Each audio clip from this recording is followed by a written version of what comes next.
2. Treehouse.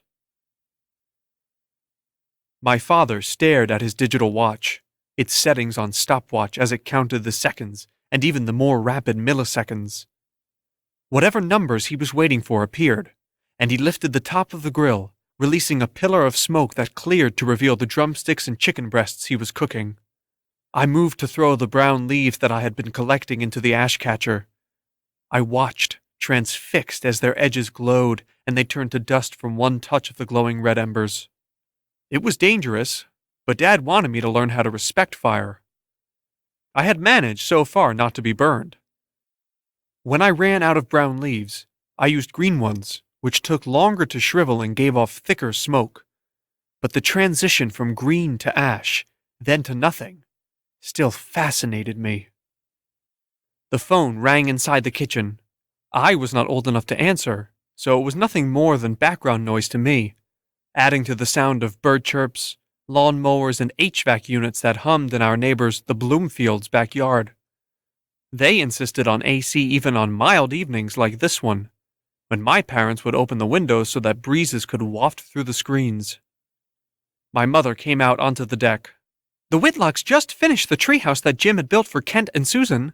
Danny, why don't you go over and see it?" My father cautioned me to be careful as I bounded down the steps of the deck.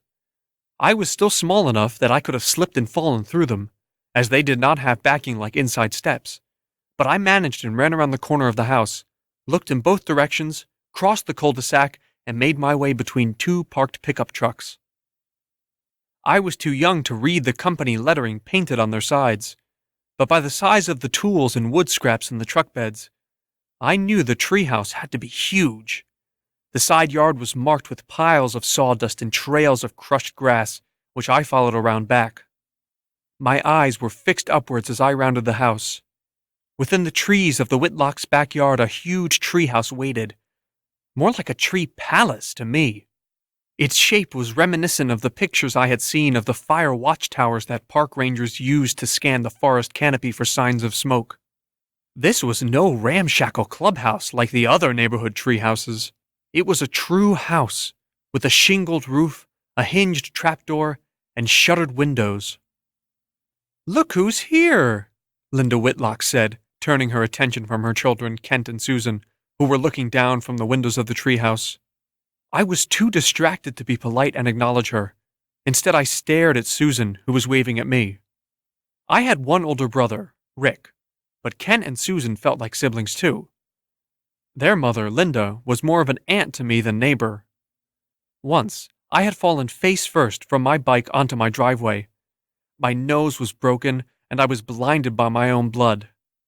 Linda had been across the street. She was wearing a white dress and had been about to leave for a formal dinner with her husband Jim. She was watching Susan and Kent play horse at their new basketball hoop while she waited for Jim to finish a business call. After I fell, I groped around on the ground screaming, my disorientation and confusion only ending when Linda lifted me, pulled me to her chest, and carried me inside, whispering, "It will be okay. It's all okay." I opened my eyes in the bathroom, where Linda and my mother were wiping the blood from my face and applying pressure to my nose. Once I could see, I noticed all the scarlet red tissues littering the floor. My Sesame Street shirt was wet with blood. I looked up to see Linda leaning close to me. The bodice of her dress was red and stuck to her frame the way material does when it is soaking wet. I started to hiccup with fresh cries, afraid I would be blamed for ruining the dress.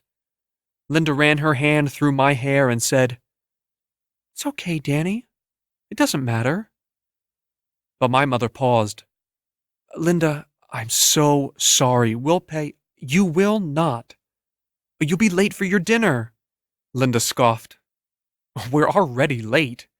I'll be changed and ready to go before Jim even gets off the phone."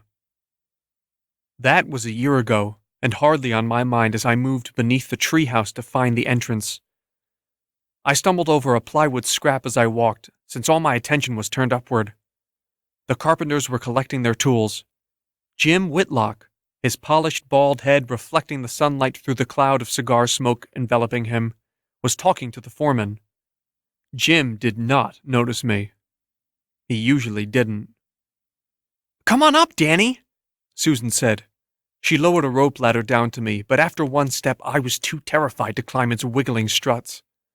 Linda lifted me up through the trapdoor instead, guiding me into Susan's waiting hands. I clutched at the sides until my feet were safely on the floor. Susan and Kent competed to show me the best features of the treehouse. Jim had arranged for a telescope, a zip line, skylights, and even secret compartments. As Susan lifted me up to a window, I waved to Jim. But he still didn't wave back. I wondered if I had done something to make him angry. Kent, my tummy hurts, I said, my arms folded across my stomach. I had spent the night at the Whitlocks while my parents were at the hospital with Rick, who had fallen during basketball practice and broken his arm. For breakfast, I had eaten my first bowl of honeycombs. More accustomed to the low-sugar, organic cereals my mother insisted on serving, the honeycombs were not sitting well with me. Jim walked past carrying his briefcase. "Come on, Danny. Be a man," he said. I tried. I wasn't. My stomach continued to hurt. I remember feeling inadequate. I looked to Kent for reassurance, but he had turned on the television. Once Jim was gone, I asked, "Kent, can we go to the treehouse?" "Sure." He said it so fast, I wondered if he had really been paying attention to the TV at all. "The Whitlocks found a possum in their downstairs closet," my mother said in the front seat of the car one night. "How did it get there?" my father asked, his hands resting on the wheel. "One of the interior decorators left the sliding glass door in the basement open." "Mom, why don't we have our basement finished?" "We don't need to. We have enough room." "So do the Whitlocks," my father said. I didn't understand my father's tone. It sounded critical. Jim had told me that getting a basement finished was a good thing. He was going to have a pool table and a bar down there. After a soccer game, my family pulled into our cul-de-sac. A brand new red Jaguar waited in the Whitlocks' driveway. I walked over to take a closer look. I liked the silver cat on the hood and leaned in for a closer look, but Jim appeared from the garage with his bag of golf clubs slung over his shoulder. "Don't touch that, Danny boy." He was chomping on one of his unlit cigars.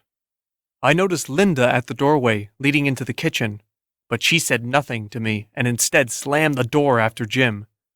The next week, a rival blue Mercedes appeared in the Whitlocks' driveway. My parents took furtive looks at it and spoke to one another in low voices, which always meant that something was upsetting them, something they did not think they needed to share with me. I had to eavesdrop to find the answers. I knew adult subjects were always broached after I went to bed, so one night I crept down the hallway, past my brother's bedroom where he was already asleep, and moved one step at a time down our staircase to listen to my parents talk. They sat in the living room, which was not far from the bottom of the steps. I listened, holding onto the banister, ready to bolt upstairs if one of them turned around. "Jim bought that Jag without talking to Linda about it first," my mother said. "So he bought the Mercedes to appease her?" "No, Linda bought it to get even with him. He's making her take it back." Silence followed. I pressed my face up against the banister to try to get a view of their expressions. The wood was cold and smooth against my face. "It's probably pretty restless in that house tonight," Dad said. I was walking home from school alongside a neighbor's fence. It had been fashioned to mimic a rustic, split-rail fence you might find on a farm, miles away from the suburbs. I was pretending there were actually dairy cows and horses on the other side. The fence came to an end at the Whitlocks' yard. I heard voices in the back behind the house. I put down my backpack on the front lawn and wandered around on the flagstone walkway. Kent and one of his new friends from junior high school, Greg, were in the woods at the base of the treehouse. "Hey, Danny." Kent acknowledged me, then turned back to his work, pulling something through the underbrush. It was a twisted cable of some kind that snagged and ripped at the leaves of the saplings along the ground. "What are you guys doing?" I asked, still standing on the outside of the woods, uninvited. Fortifying the treehouse so no one can get to it, Kent's friend Greg said from the treehouse. I didn't like his voice. It had just a hint of cruelty in it that I recognized from the bullies who teased the kids with learning disabilities, the ones in special classes at school. What's that wire? I asked, pointing to the cable Kent was stringing around the perimeter of the treehouse. Barbed wire. That stuff is dangerous. Not for older people, Kent said. Can I help? No, you're too little. I stood quiet for a moment, watching Kent yank the wire to the height he wanted. When it was about level with my neck, I asked, Kent, if it doesn't hurt older people, then how are you going to keep them out? Kent stopped and let out an exasperated sigh. I think I hear your mother calling, Danny. She wasn't. She wasn't even home. But I left anyway. Susan was away at college, Kent was an upperclassman in high school, and I was a 6th grader when Jim finally asked Linda for a divorce. The phone rang during dinner, and my mother decided to take the call in the other room. Dad, Rick, and I ate quietly, trying to listen. The loudest sound among us was the breaking of rolls and the scratching of forks on our plates. Mom's food was cold by the time she returned. That was Linda, she said. Jim just told her that he wants a divorce. They told Kent, and he locked himself in his room. They haven't told Susan yet. Linda thinks there is another woman, because Jim kept saying he was sure they both would meet other people quickly. My mother wasn't hungry after that. When Rick and I cleaned up, I wrapped her plate in foil in case she woke during the night hungry. But by then it did not look very appetizing. The fat on the chicken had hardened into white lumps and a film had formed on the gravy. I didn't know how she would ever be able to eat it. It looked less like dinner and more like a mess. I threw it away. Kent left for college the next year, leaving Linda to sell the house alone. I never saw Jim again. From my window I could see all the people that came to look at the house. I could also see Linda wiping her eyes as she closed the curtains in her room at night. Eventually, a sold sign went up in the front yard. I kept the grass mowed for Linda, free of charge. We all waved goodbye as she drove away in her compact car, loaded with boxes and suitcases. She and my mother remained best friends, and we saw her regularly. But Kent and Susan did not come back into town from school very often. I quickly got used to the Whitlock's house as the Duran's house. They were one of the first black families in the neighborhood. I remember my mother saying something about hoping they felt welcome. The Durans and my parents actually became pretty good friends. Their oldest son, Andre, became a good friend of mine as well. We were in some of the same classes at school, and both of us made the varsity soccer team. After our games, we would sit on his back porch with cold water and ice packs, resting our feet on soccer balls. The treehouse loomed at us from the overgrown woods. Birds would not land on it, but occasionally a squirrel would climb up a tree, jump on the house, scamper across the shingles, maybe look inside, then, uninterested, continue up the trunk of the tree that ran floor to ceiling through the house. One Saturday, Andre's mother came outside after getting a phone call from one of the neighbors. Andre, the Hensons found a possum in their garage, she said, laughing. That's what they get for keeping their door open all the time, Andre said. I know, that's what I told them, she said. The Whitlocks found a possum in their closet once, I said after she had gone back inside. No, really? Which one? It was the one downstairs. It came in when they were having the basement finished. Did it die down there? I actually don't know. Andre stretched his hamstring and rotated his foot. His shin pad sat, discarded and grass-stained, on the ground next to him. My shirt and shorts had similar stains, as well as a rust-colored one where blood had dried. Andre looked up at the treehouse. We have to take down the treehouse, you know. I sat up. No, why? It's falling apart. Half the roof is caved in, and the tree it was built around has grown so much that the floor is buckling and the shingles splitting. But it's cool. We could fix it up. Or die trying. I don't know if black people do tree houses anyway. I was not sure what to say to that, so I just stayed silent. Andre continued. My mom will pay us to take it down. It will probably take a day or so. We could do it this summer when school is out. You want to help? I don't know. Andre and I were both sweating from working in the heat, but we did not dare remove our long-sleeve shirts or thick work trousers. They were our protection against the rusted nails and brown recluse spiders that were all over the treehouse. Andre and I had succeeded in tearing most of the structure down. Only the platform that had been the floor remained. The scraps made a jagged, termite-infested pile that both of us were afraid to touch unless at the end of a rake. We took turns knocking out the 4 diagonal supports that held the platform up to the tree. When only one remained, Andre swung his sledgehammer at it. The beam shook, but didn't give. Your turn, he said, leaning on the handle of his hammer. I looked at the last support.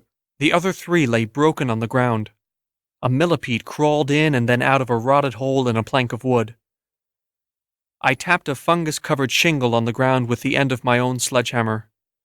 A rusty nail threatened my foot. I started to lift my hammer, but couldn't. I'm too tired. You do it. You sure? Yeah, I'll just stand over here. Andre gathered his strength and swung the sledge. I listened as the monstrosity fell but never lifted my eyes from my feet. Andre was standing over the wreckage, posing like John Henry. Dan and Andre won. Treehouse? 0, he declared. Yep, I guess. We'll pick up the scraps tomorrow.